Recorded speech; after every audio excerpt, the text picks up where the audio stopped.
Shalom, shalom, bien-aimé le Seigneur, papa, maman, jeunes, que Dieu vous bénisse abondamment. Nous sommes le vendredi 23 juillet 2021. Nous sommes là pour nous entretenir avec vous par rapport à notre rendez-vous de lundi et de mardi, s'il vous plaît. Nous avons dit que nous serons là le mardi et le vendredi. Donc nous allons prier pour commencer notre programme. Jésus-Christ, notre Seigneur et Sauveur, nous bénissons ton nom. Nous te dédions ces moments, papa. Viens nous enseigner, viens nous parler, viens nous instruire. Nous détruisons tout envoûtement, toute divagation des pensées, toute incrédulité. Nous condamnons toute interférence satanique pendant ces moments et c'est là au nom de Jésus-Christ. Que toute la gloire soit pour toi, Jésus-Christ, et pour toi seulement. C'est ainsi qu'avec action de grâce en ton nom, nous avons prié et nous disons Amen. Que Dieu bénisse toutes ces personnes qui suivent nos enseignements, que Dieu vous bénisse abondamment et surtout vous qui commentez et qui nous donnez des suggestions à chaque fois. Vraiment, que Dieu vous bénisse. Nous faisons une grande famille avec vous. Nous sommes déjà à 59. C'est une très grande famille. Une famille de 59 personnes. Elle est vraiment vaste. Donc, je suis très heureux pour vous. Amen. Pour ceux qui ont mon numéro et qui suivent mes statuts, j'avais déjà donné le thème que le Seigneur Jésus-Christ nous a donné, nous a inspiré pour ce jour. Le thème nous dit ceci, pour ceux qui n'ont pas pu voir cela. Que faites-vous de faibles qui sont parmi vous? C'est une question.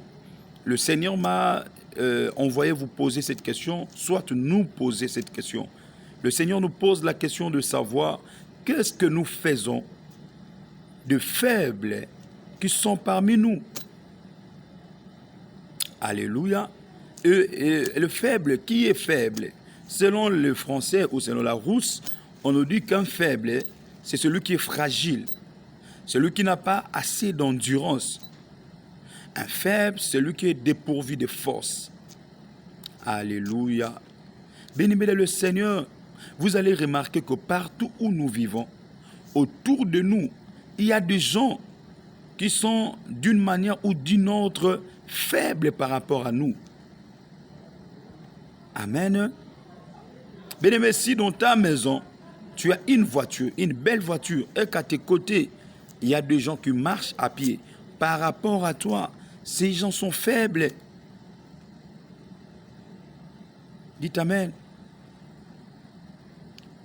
Ils sont faibles pourquoi? Parce que toi, avec ta voiture, tu peux faire 2000 km sans te fatiguer, peut-être te fatiguer le main.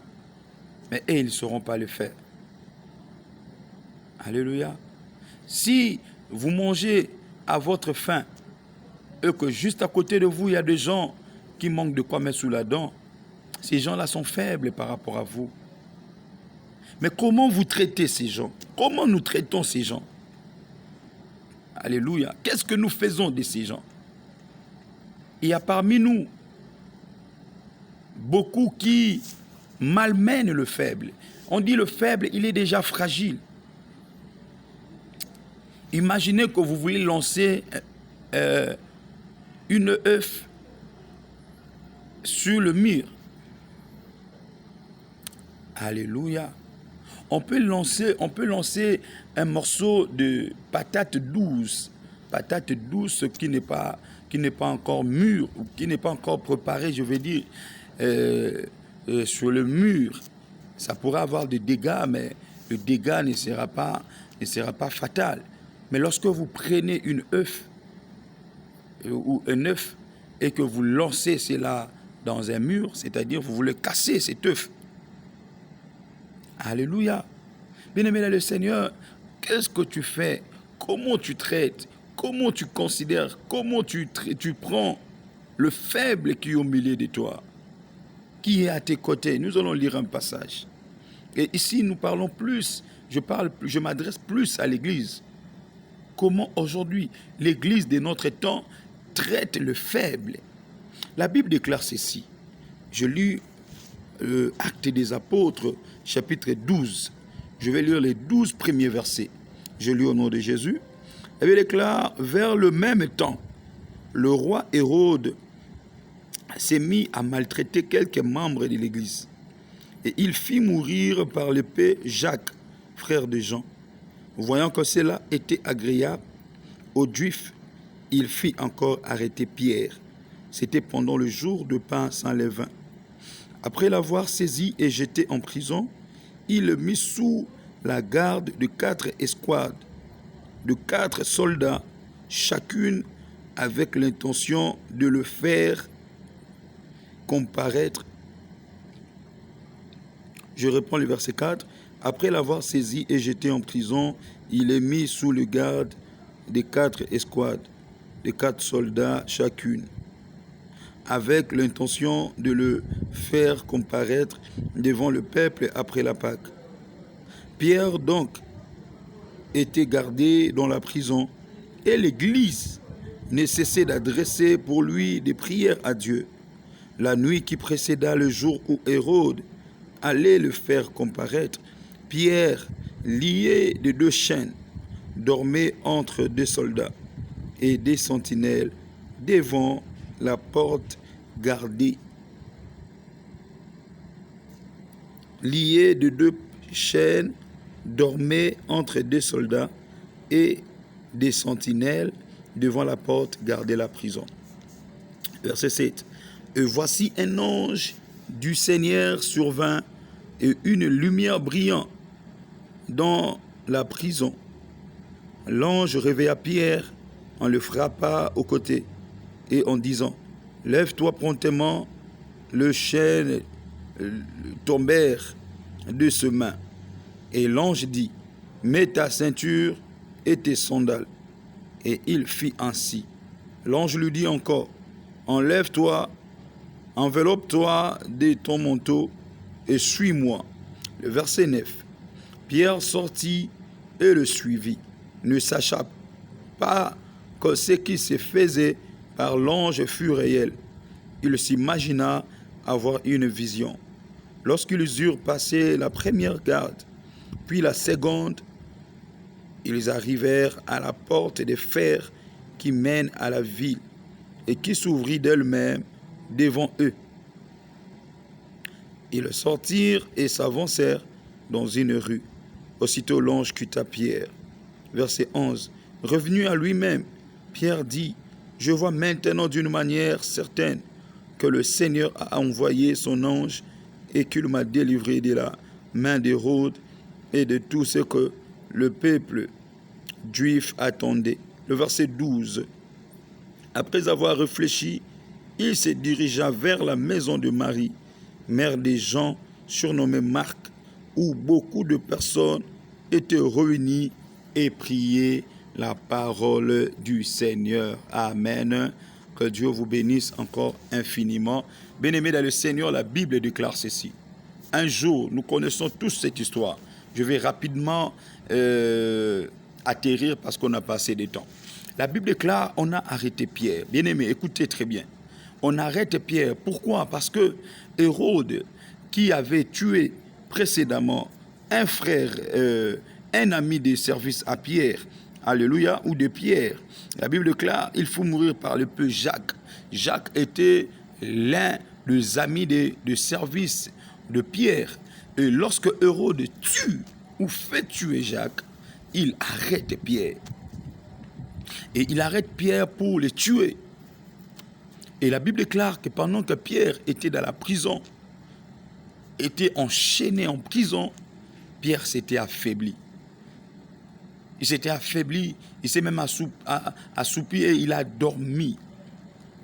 Et dans sa faiblesse, pendant que Pierre était dans le désespoir, pendant que Pierre était à l'agonie carrément, pendant que Pierre était désespéré de revoir encore sa liberté, pendant que Pierre, bien-aimé, attendait calmement sa mort, la Bible nous dit qu'il y avait quelque part des gens enfermés, mais et pas avec de chaînes, des gens enfermés, mais et pas parce qu'on les a privés de la liberté, des gens enfermés, pas parce qu'on les avait interdits de sortir, mais ces gens étaient enfermés. Pourquoi?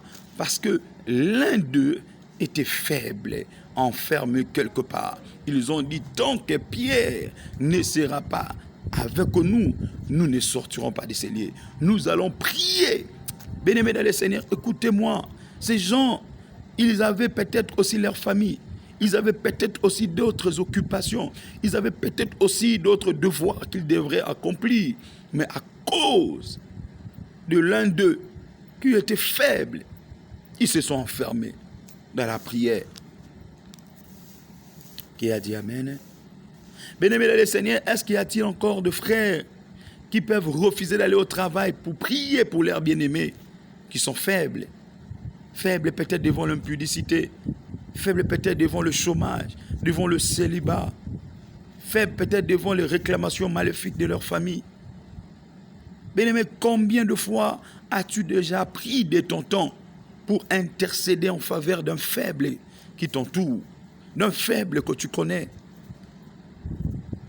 Ici, nous voyons comment Pierre, qui était Pierre? Pierre, ce n'est pas n'importe qui. C'était à lui que la promesse de l'Église a été donnée. Écoute-moi, mon bien-aimé, écoute-moi, ma bien-aimée. Il se peut que la personne que tu considères comme faible soit le fondement même de ta bénédiction. Je répète, j'ai dit, il peut arriver que la personne que tu regardes comme faible soit le fondement de ton bonheur du futur. Il y a beaucoup au milieu de nous qui méprisons les gens qui nous entourent à cause de leurs quelques faiblesses. Bien-aimé, comment tu traites ton frère qui ne sait pas prier comme toi? Comment traitons-nous les gens qui ne savent pas craindre Dieu, peut-être comme nous? Comment tu les traites? Imaginons cette scène. Pierre en prison, en train d'attendre qu'Hérode le fasse sortir pour le tuer, pour le faire tuer. Et que ces gens-là, ces frères chrétiens, qui étaient enfermés quelque part, en train de le critiquer. Ah, Pierre aussi, il exagère. D'ailleurs, quand il est avec nous, il ne cesse de nous dire que c'est à lui que la promesse a été donnée. C'est ce que nous nous disons aujourd'hui. C'est ce que l'Église dit. Il y a même des fidèles, des enfants de Dieu qui médisent sur leurs encadreurs, sur leurs pasteurs, qui médisent sur leurs formateurs. Quand son formateur, à lui, son pasteur, son père spirituel, est atteint par des traits enflammés de ténèbres, est atteint par une attaque du diable, au lieu de prier pour son père spirituel, mais aujourd'hui, l'Église cloue encore davantage ce père spirituel qui est déjà atteint par le diable. Imaginez que Pierre, dans sa prison, il y avait des gens qui critiquaient ces actes. Pierre serait mort. Alléluia. Bien-aimé, comment tu traites le faible autour de toi? Il suffit seulement qu'un pasteur, qu'un homme de Dieu soit critiqué en mal ou en tort. Bien-aimé, vous n'allez pas en revenir, vous n'allez pas croire vos yeux. Comme cet homme sera étalé sur les réseaux sociaux, vous allez pleurer à sa place. Jusqu'à quand l'Église continuera à malmener le faible qui est au milieu d'elle? Jusqu'à quand l'Église continuera à crucifier les faibles qui sont au milieu d'elle? Jusqu'à quand? Jusqu'à quand? Jusqu'à quand? Que des enfants de Dieu qui malmènent leurs frères, que des enfants de Dieu qui détruisent leurs sœurs, que des enfants de Dieu. Tellement des enfants de Dieu, il y a un nombre incalculable de ce que les enfants de Dieu font contre leurs frères qui sont faibles dans tel ou tel autre domaine. Peut-être même, et même aussi, ils sont faibles dans quelques domaines que les gens ne savent pas encore. Mais dès qu'eux, ils sont au courant d'une faiblesse de leurs frères ou de leurs sœurs, mais j'ai envie de dire ça en lingala, mais ils vont le mettre sous des grillades. Alléluia. Alléluia. Bien-aimé, Pierre était dans le chêne. Il y a des gens que tu vois peut-être commettre l'impudicité. Tu ne te demandes pas pourquoi cet homme ou cette femme n'arrête pas avec l'impudicité. Il y a des gens que tu vois en train de voler, en train de mentir. Bien-aimé, prends au moins 1 minute chaque jour pour dire un mot à Dieu en faveur de cet homme. Il est dans le chêne. Elle est dans le chêne. Arrête de critiquer les gens. Arrête de mépriser l'Église. Arrête de mépriser les gens. Arrête de clouer davantage ceux qui sont déjà affaiblis. Arrête de tuer davantage ceux qui sont déjà moribonds. Prie pour eux. Prie pour eux. Arrêtez de tuer vos pierres. Arrêtez de tuer vos pierres. Que de pierres qui meurent à l'église, jour après jour. Que de pierres. Même quand on accuse quelqu'un faussement, sans vérifier l'authenticité, la véracité des faits, de ce qu'on dit de la personne, vous le crucifiez déjà, vous le tuez déjà. Vous le tuez déjà. Que de pierres qui pleurent, que de pierres qui soupirent, que de pierres qui croupissent eux-mêmes, abandonnés, comme s'ils n'étaient pas ensemble avec des gens. Que de pierres qui pleurent, que de pierres qui pleurent, que de pierres qui pleurent, que de pierres qui pleurent, que de pierres qui pleurent. Et parfois, quand ce frère ou cette sœur-là, qui est faible, est en train de croupir, quand vous le regardez, comme si il n'avait jamais appartenu à cette église. C'est comme s'il n'avait jamais appartenu à cette assemblée. Comme on l'oublie, comme on l'abandonne, comme on efface même ses souvenirs. Oh Jésus, oh Jésus. Comme on efface même ses souvenirs, la personne devient la rusée de tous et de chacun. Qu'est-ce que vous faites de faibles qui sont au milieu de vous? Qu'est-ce que vous faites d'eux? Toi qui auras l'occasion de m'écouter, de me suivre, il y a des gens que tu écrivais, que tu appelais à tout moment, quand il était encore propre selon vous. Mais depuis qu'on dit que cette personne est sale, est sorcière, est devenue pauvre, est abandonnée, est tombée à l'impudicité, est devenue X ou Y, tu as oublié que tu appelais cette personne. Tu as oublié que tu l'écrivais, que tu ne passais pas un jour sans l'appeler. Mais tu ne l'appelles plus. Il est en train de croupir en prison, peut-être innocemment, bien-aimé. Je me rappelle encore comment le frère de Joseph était en train de malmener Joseph, en train de le torturer avant de le jeter dans cette citerne. La Bible déclare, on a déchiré le vêtement de Joseph. Il était faible, il n'y avait personne là pour le secourir. Mais il ne savait pas que cet homme faible qu'il voulait tuer, c'était lui qui devrait le nourrir. Oh, plus tard, c'était lui qui devrait leur sortir de l'angoisse. Je parle à quelqu'un, ne tue pas ton Joseph, ne tue pas ton Pierre, n'oublie pas ton Pierre, n'oublie pas ton Joseph. Peut-être que demain, c'est lui qui changera l'histoire de ta vie. Peut-être qu'il est dans ta destinée. Peut-être qu'il fait partie de tes amis de la destinée. Alléluia, alléluia, Hosanna. Est-ce que je parle à quelqu'un? Est-ce que je parle à quelqu'un? Comment vous traitez les faibles? Maman, tu jettes la nourriture à la poubelle pendant que les enfants de ta voisine là, ils meurent de faim chaque jour. Papa, vous partez avec que vos enfants à l'école. Vous accompagnez que vos enfants avec cette voiture. Peut-être même ce n'est pas votre voiture, c'est la voiture du travail. Mais vous préférez prendre que tes enfants. Tu préfères prendre que tes enfants. Il y a de la place derrière, mais tu laisses la place vide. Pendant que tes voisins là, ils ont des enfants qui vont à l'école. Peut-être à la même école que tes enfants. Ils vont à pied. Mais toi, tu les abandonnes comme ça. Tu les laisses comme ça. Qu'est-ce que vous faites de faibles qui sont autour de vous? Comment vous les traitez? Comment vous les traitez? Je vais clôturer avec cette histoire. J'aime beaucoup cette histoire. L'histoire d'un homme. Il était tellement faible. Oh, que son nom était composé. On l'appelait le pauvre Lazare. Oh, Shadarababo Shetai. Que Jésus-Christ aide ces faibles. Je prie pour quelqu'un qui pleure. Peut-être que tu vas me suivre dans une pièce. Tu es enfermé parce qu'on t'a abandonné. Tu es une personne non grata. Tu es une personne que personne ne veut voir. Tu es une personne que tout le monde, sur qui tout le monde jette de pierres. Tu es une personne qui ne sait même plus voir tes amis. Pourquoi? Parce que même tes amis, tu ne les reconnais plus à cause de ce qui t'arrive.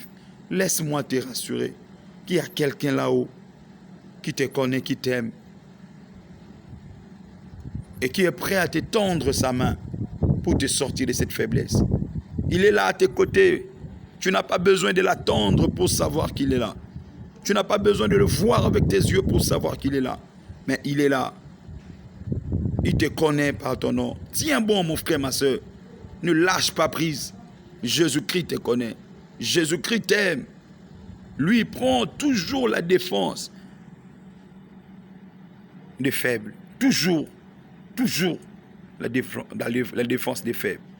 Cet homme, je disais, son nom était composé. Pourquoi? Parce qu'il était tellement faible qu'on l'a appelé pauvre Lazare. Et juste à côté de lui, il y avait un homme très fort. Et lui, on l'appelle l'homme riche. Lui, il était tellement fort que même son nom ou son petit nom n'était plus cité, mais c'était le nom de ses moyens, le nom de son influence qui était cité. On l'appelle homme riche. À côté de lui, il y avait un homme pauvre. On l'appelle pauvre Lazare. Bien aimé, écoutez, la Bible déclare que ces gens, et deux, ils ont vécu un moment, mais après, celui qui pensait qu'il était homme riche, celui qui pensait qu'il était homme riche, bien aimé dans le Seigneur, quand il a quitté cette vie, quand ils sont aidés de quitter cette vie pour aller à la vie éternelle que personne ne pourra échapper. Tu ne pourras pas échapper à la vie éternelle. Tu peux échapper à la pauvreté ici sur terre, mais la vie éternelle, tu n'en échapperas jamais. Je dis à quelqu'un, toi qui penses que tu es fort, et à cause de ta force,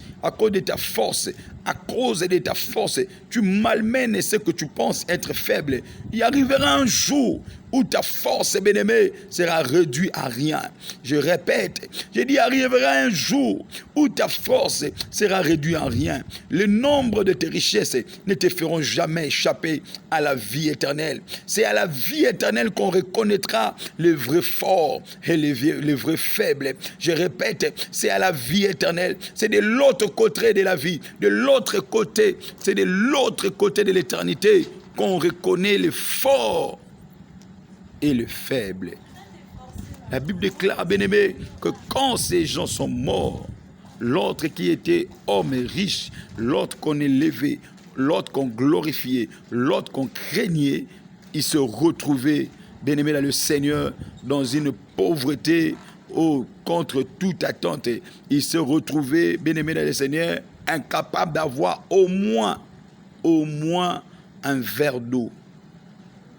Lui-même, il n'a pas demandé un verre. Moi, je suis encore clément. Celui qui était fort riche, c'est celui qui pouvait même payer une usine d'eau potable. Alléluia. Mais ce jour-là, mon frère, ma soeur, il se retrouvait à l'incapacité d'avoir même de gouttelettes d'eau. Je prie pour ces gens qui sont faibles sous le soleil. Que le Dieu de toute suffisance change vos faiblesses en force avant la fin de ce mois au nom de Jésus. Je répète, que le Dieu de toute suffisance, il y a des orphelins qui sont malmenés, qui sont jetés hors leur parcelle. Pourquoi? Parce que des pseudos forts ont escroqué leur parcelle. Il y a des veuves comme ça qu'on malmène, qu'on maltraite. Pourquoi? Parce qu'un homme fort de sa belle famille est venu et est en train de le malmener, de le torturer. Mais le juge est là. Le juste est juge, lui qui ne sommeille ni ne dort, lui qui a la récompense pour toutes les œuvres des humains. Oui, il va te récompenser selon tes œuvres un jour. C'était ça, bien-aimé, ce que le Seigneur avait mis dans mon esprit pour nous. Comment tu traites les faibles autour de toi? Examine-toi, je m'examine. Et que chacun de nous prenne des bonnes résolutions. Que chacun de nous prenne des bonnes résolutions. Peut-être que tu as, je ne sais pas, des belles maisons, de belles voitures, et à cause de ça, tu malmènes le faible. Leur faiblesse, elle est peut-être terrestre, mais elle n'est pas éternelle. Que Dieu vous bénisse abondamment. Je vous aime beaucoup. Et je prie que le Seigneur Jésus-Christ nous enseigne tous comment nous devons vivre avec ceux qui nous entourent et qui s'avèrent être faibles. Bonne continuité de la semaine. C'est déjà le week-end. Bon début du week-end. Que Dieu vous bénisse. Suivez ce message, partagez-le. Et abonnez-vous si vous n'êtes pas encore abonné. On se voit le mardi prochain. N'oubliez jamais, Jésus-Christ gagne toujours. Shalom chez vous.